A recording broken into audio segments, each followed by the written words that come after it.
Precisamente para profundizar en este tema, saludo vía Skype a Manuel Gil Antón. Él es profesor investigador del Centro de Estudios Sociológicos del Colegio de México. Bienvenido a Mega Noticias, muy buenas tardes. Hola, ¿qué tal? ¿Cómo estás? Pues muchas gracias por acompañarnos. Quisiera que nos diera una primera lectura sobre esto, sobre pues delegarle prácticamente todo el peso a la televisión en este ciclo escolar que arrancamos ya en unas semanas. Y bueno, en medio de un tema de pandemia complicado, denos su primera lectura. Sí, Tania, yo quisiera compartir contigo, con el auditorio, el hecho de que creo que que has llamado bien delegar en la televisión casi toda la responsabilidad está montado sobre una concepción pedagógica en la cual es una concepción pedagógica muy tradicional y muy superada, que es, hay un emisor, que es una sola voz, en este caso la Secretaría de Educación Pública, luego hay un transmisor, una transmisión, que es la que hacen por esta alianza de las televisiones, y suponen que la señal que llega a la televisión la recibe, en este caso el niño, la niña, el adolescente, como un receptor, y que esa relación entre el niño, la niña o el adolescente y la señal genera aprendizaje. Y yo creo que es una esperanza fallida, es decir, así no se produce aprendizaje. En todo caso, es posible que se capte cierta información. Y lo que nos hace falta es ver cuál es la mediación entre el mensaje de la televisión y quien está recibiéndolo, para que se establezca lo que sí produce aprendizaje, que es el vínculo entre un contenido que llega a través de la tele, pero con el auxilio de una profesora, de un profesor o de una persona capacitada para poder acompañar.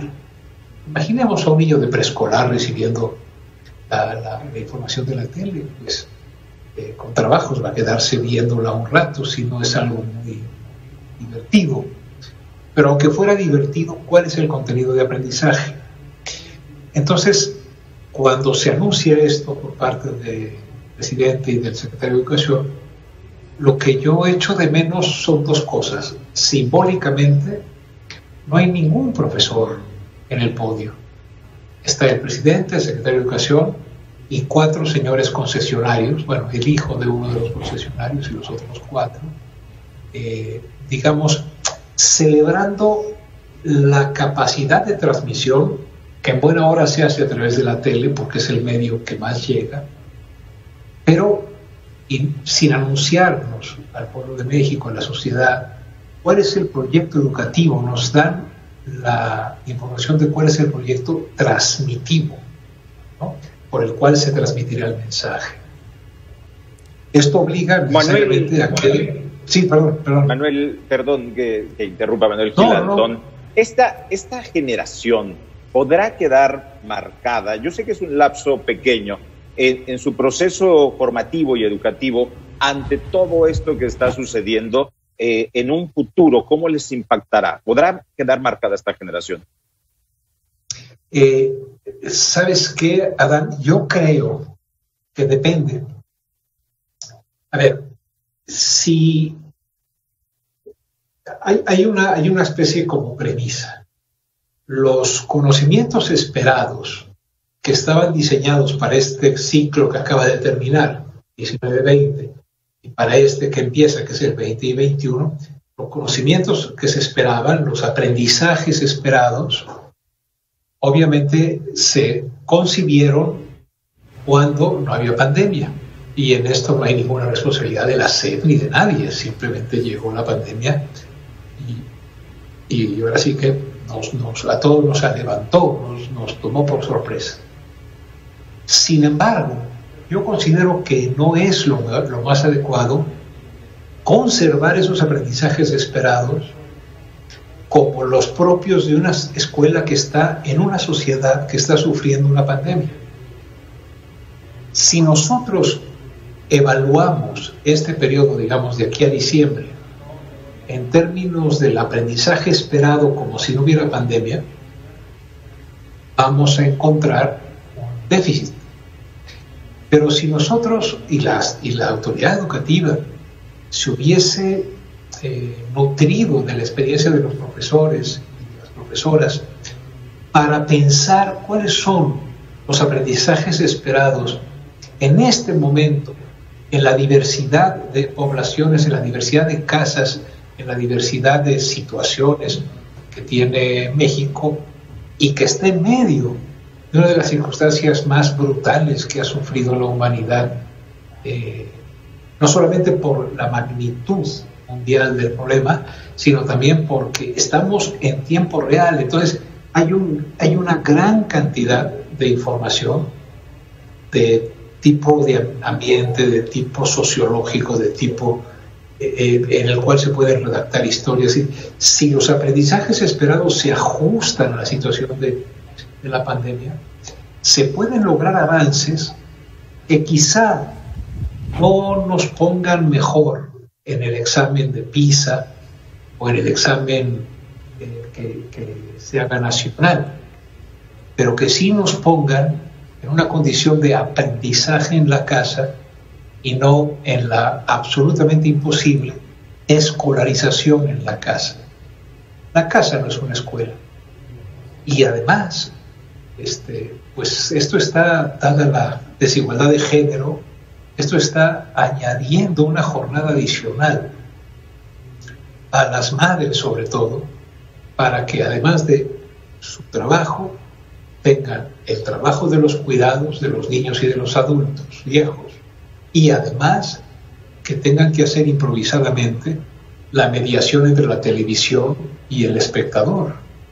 O bien, dejen a los chiquitos a la buena de Dios ahí a que vean la tele.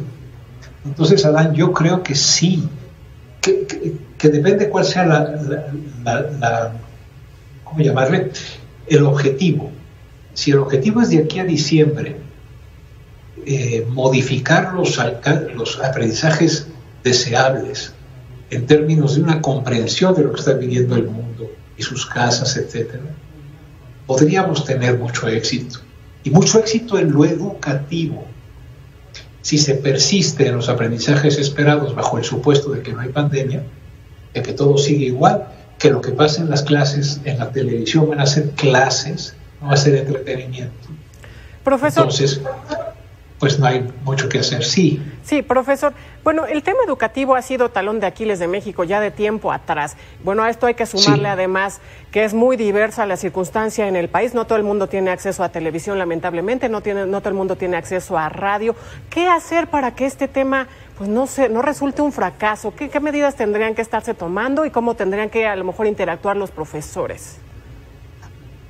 Me parece a mí que sí tenemos modos en los cuales esto podría ser muy relevante, pero van a pasar por un cambio fundamental. La única voz que ha sido hoy propuesta es la voz de la Secretaría de Educación Pública Central, que transmite a través de una manguera única hecha por 4 mangueras parciales, que va a llegar a niños que están sentados como cubetas. Yo pienso que el antídoto ante esta cuestión, que no es la correcta, es la consulta al magisterio.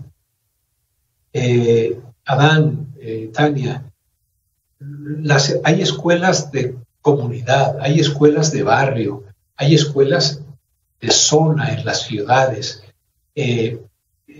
No es lo mismo cada una de estas circunstancias. Los profesores en los 5 meses previos, cuando se dio el Aprende en Casa, fase 1, hicieron algunas experiencias extraordinarias para entrar en contacto con sus estudiantes. Cuando había computadora, con la computadora; cuando había WhatsApp, con el WhatsApp; cuando había la posibilidad de escribir cartas, escribían cartas; cuando la posibilidad era dar asesoría una vez al día a cada niño, a través de que la profesora estuviera a media calle y el chiquito o la chiquita en la ventana para resolver sus dudas, se intentó. Es decir, si involucramos al magisterio para que sea el mejor mediador posible, obviamente la televisión es el medio que llega a más partes y el radio. Eso no lo dudo. Si el Estado hubiese dicho solo computadora, hubiese dejado fuera a la mitad de la población. El problema no es haber elegido el medio, sino creer que el medio es el fin. No, el fin es el aprendizaje.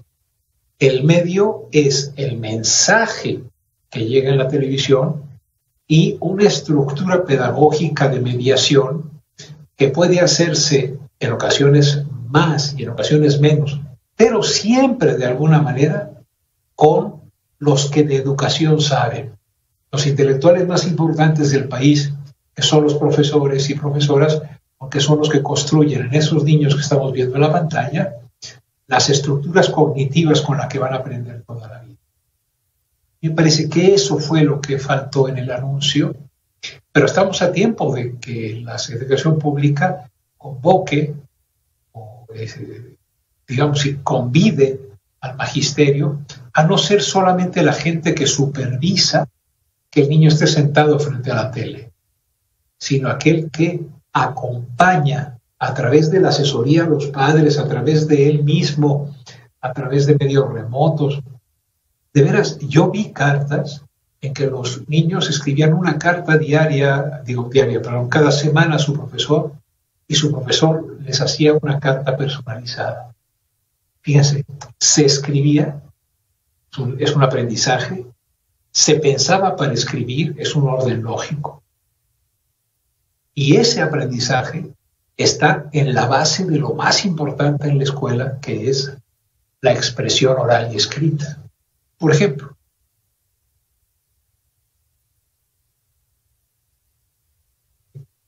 sí, es ahí por donde pienso que todavía se puede recuperar.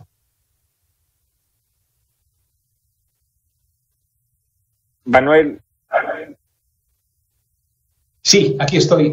¿Perdimos el contacto? Sí, un poco, Manuel. Esa parte que dices del magisterio, el involucramiento del magisterio, ¿qué pasará si los sindicatos, las diferentes organizaciones no están de acuerdo con esto? A mí me parece que más allá de los intereses laborales está el interés por el aprendizaje, por la niñez. Entonces, obviamente los sindicatos tienen que proteger a sus agremiados, que no pongan en riesgo su vida, que que tampoco pongan en riesgo la vida de los padres, de los abuelos o de los niños. Pero hay maneras en las cuales tanto la autoridad como los sindicatos tienen que confiar en que los grupos de profesores pueden hacer con todo cuidado la mejor aproximación, la posible aproximación, la máxima aproximación posible a cada una de los grupos y de las escuelas. En ese sentido, yo pienso que hay algunas secciones sindicales que están, digamos, que conciben a la alternativa que se propone como una alternativa que privatiza, dado que son concesionarios privados. No necesariamente, en la medida en que el mensaje que llegue pueda ser reinterpretado por los niños por el auxilio de los profesores. Sí, profesor. Bueno, pues sin duda, pues un tema bastante amplio y que además va a seguir dando de qué hablar. Le agradecemos mucho por estos minutos, profesor Manuel Gil Antón. Y bueno, profesor investigador del Centro de Estudios Sociológicos del Colmex, esperamos que no sea esta la última vez que participe con nosotros. Al contrario, muchísimas gracias a ustedes. Disculpen si hubo algún problema en la transmisión, pero pues así estamos todos. Muchas gracias, muy buenas tardes. Buenas tardes.